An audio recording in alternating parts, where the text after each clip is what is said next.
Hello नमस्कार, श्री स्वामी समर्थ। स्वागत आहे तुम्हा सगळ्यांचं माझ्या यूट्यूब चॅनलवरती। आजचा दिवस तुम्हा सर्वांना खूप छान सुखाचा आणि समाधानाचा जाऊ देत, हीच मी स्वामींच्या चरणी प्रार्थना करते आणि आजच्या या नवीन व्हिडिओला सुरुवात करते।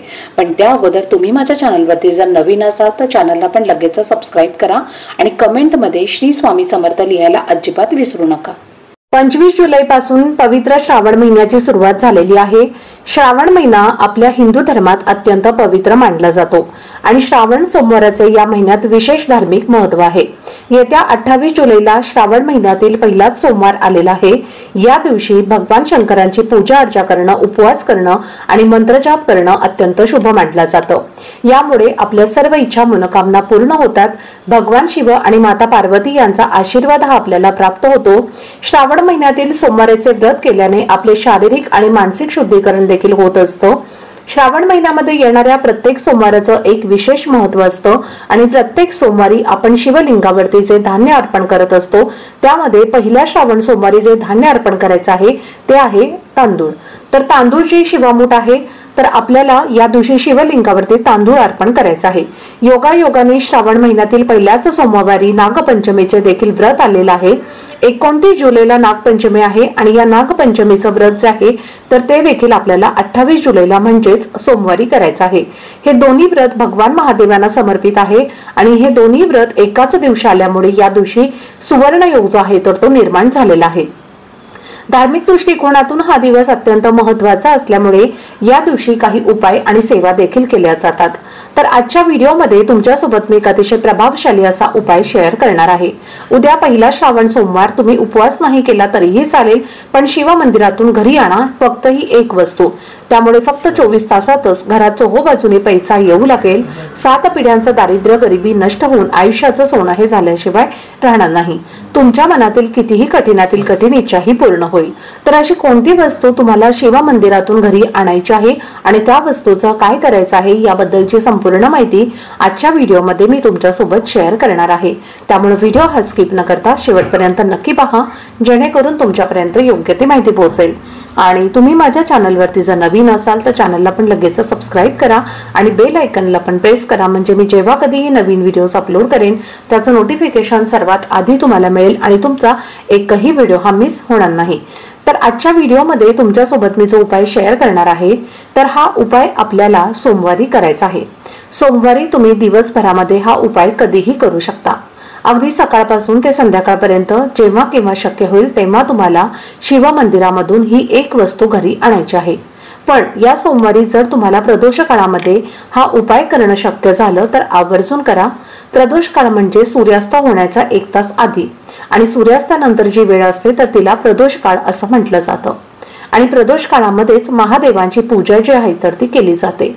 या दिवशी अनेक जण महादेवांची पूजा ही प्रदोष काळामध्येच करत असतात आणि म्हणून शक्य असेल तर या वेळेमध्ये तुम्ही हा उपाय करा। नसेल शक्य तर मग दिवसभरामध्ये तुम्ही हा उपाय कधीही केला तरीही चालेल। जर कष्ट आणि मेहनत करूनही तुमच्या कष्टाला आणि मेहनतीला यश मिळत नसेल, कोणतीच गोष्ट तुमच्या मनासारखी घडत नसेल किंवा तुमच्याकडे पैसा येत नाही आणि आला पैसा तरी तो तुमच्याकडे टिकत नाही, काही ना काही कारणाने तुमच्या घरातून हातातून पैसा हा निघून जात असेल, यामुळे तुम्हाला सतत इतरांकडनं उसने पैसे घेण्याची वेळ येत असेल किंवा तुमच्यावरती खर्च असेल तर यासारख्या आर्थिक अडचणी दूर होण्यासाठी हा उपाय खूप प्रभावी मानला जातो। तसेच तुमच्या घराची प्रगती होत नसेल, तुमच्या मुलांची प्रगती होत नाही किंवा तुमच्या पतीची प्रगती होत नाही, पतीला कोणत्याही कामामध्ये यश मिळत नाही किंवा नोकरी व्यवसायामध्ये त्याची प्रगती होत नाही, तर हा उपाय केल्याने आपल्या कुटुंबाची भरभरून प्रगती व्हायला सुरुवात होते। तसेच या उपायाने आपल्या घरामध्ये असणारे सर्व दोष, नकारात्मकता, अडचणी या देखील नष्ट होतात। आता हा उपाय करण्यासाठी तुम्हाला या श्रावण सोमवारी सकाळी लवकर उठायचं आहे। उठल्यानंतर सर्वप्रथम स्नान करायचं आहे। आंघोळीच्या पाण्यामध्ये थोडंसं गाईचं कच्चं दूध आणि सोबतच तुम्हाला थोडंसं गंगाजल टाकून स्नान करायचं आहे। यानंतर आपल्या देवघरातल्या देवांची विधिवत पूजा करून घ्यायची आहे। तुमच्या देवघरामध्ये शिवलिंग असेल तर शिवलिंगावरती तुम्हाला आवर्जून अभिषेक करायचा आहे। जरी तुम्ही या दिवशी मंदिरामध्ये जाऊन पूजा करणार असला तरी सुद्धा आपल्याला आपल्या देवघरातील शिवलिंगावरती अभिषेक करून पूजा करायचा आहे। कारण जर आपण श्रावण महिन्यामध्ये आपल्या घरामध्ये असणाऱ्या शिवलिंगावरती अभिषेक केला, सेवा केल्या तर त्यामध्ये एक सकारात्मक ऊर्जा येत असते। एक दैवी शक्ती त्यामध्ये निर्माण होत असते आणि त्यामुळे आपल्या घरातील अनेक अडचणी ज्या आहेत तर त्या दूर होतात।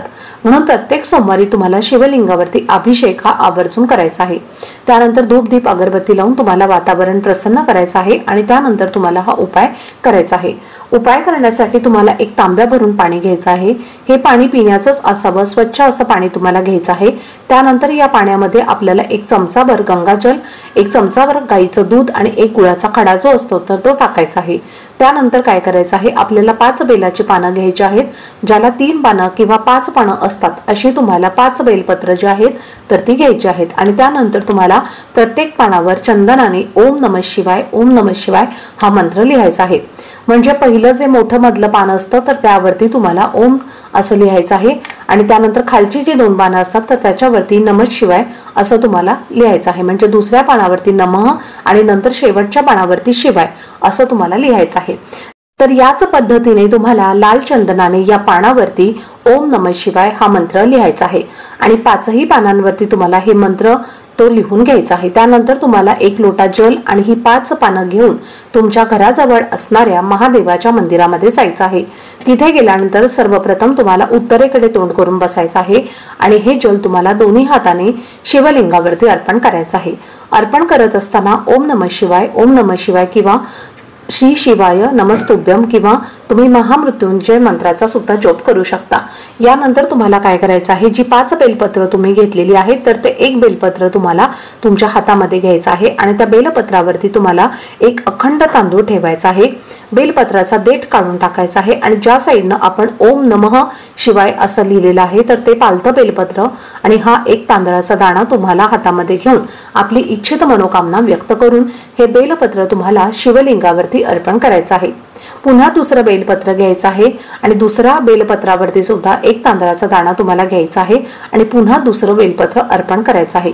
असं तुम्हाला 5 तांदूळ आणि 5 बेलपत्र जे आहेत तर ती शिवलिंगावरती अर्पण करायचे आहेत।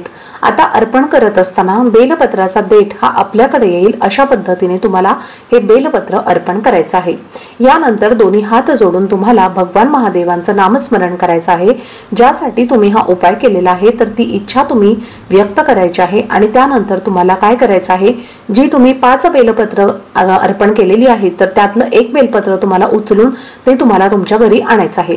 घरी आणल्यानंतर हे बेलपत्र आपल्याला आपल्या पैशांच्या तिजोरीमध्ये ठेवायचं आहे। जिथे आपले छोटे मोठे पैसे असतात, महत्त्वाची कागदपत्र किंवा दागिने असतात तर त्या ठिकाणी हे बेलपत्र तुम्हाला ठेवायचं आहे।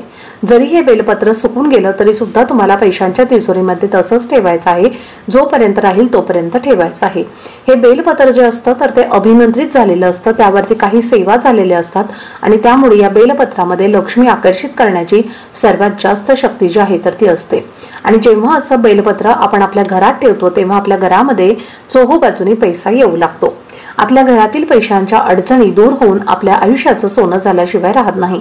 तसेच तुम्हाला पैशांच्या तिजोरीमध्ये हे बेलपत्र ठेवायचं नसेल तर मग तुम्ही तुमच्या पर्समध्ये देखील ठेवू शकता आणि जर तुम्हाला पर्समध्ये देखील ठेवायचं असेल किंवा पैशाच्या तिजोरीमध्ये ठेवायचं असेल तर तुम्ही अर्पण केलेल्या बेलपत्रातनं 2 बेलपत्र घरी आणायचे आहेत आणि अशा पद्धतीने तुम्हाला दोन्ही ठिकाणी ठेवायचे आहेत। तसेच तुमचा उद्योग व्यवसाय आहे आणि तो चांगला चालत नसेल किंवा म्हणावं तसं इन्कम तुम्हाला त्यामधनं मिळत नसेल तर तुम्हाला असं एक बेलपत्र देखील तुमच्या व्यवसायाच्या ठिकाणी तुम्ही ठेवू शकता। त्यामुळे आपला उद्योग व्यवसाय जो आहे तर तो चांगला चालायला सुरुवात होते। बेलपत्राचा हा उपाय केल्यामुळे आपल्या आयुष्यातील अनेक अडचणी दूर होतात। बेलपत्राला धार्मिक दृष्टीने खूप महत्त्वाचं मानलं जातं। भगवान शंकरांच्या पूजेत बेलपत्र अर्पण करणे हे खूप महत्त्वाचं मानलं जातं। शिवपुराणामध्ये सांगितलं जातं की जो व्यक्ती भक्तिभावाने एक बेलपत्र शिवलिंगावरती अर्पण करतो त्याच्या सर्व इच्छा भगवान महादेव पूर्ण करतात, इतकं महत्त्व या बेलपत्राला दिलं जातं।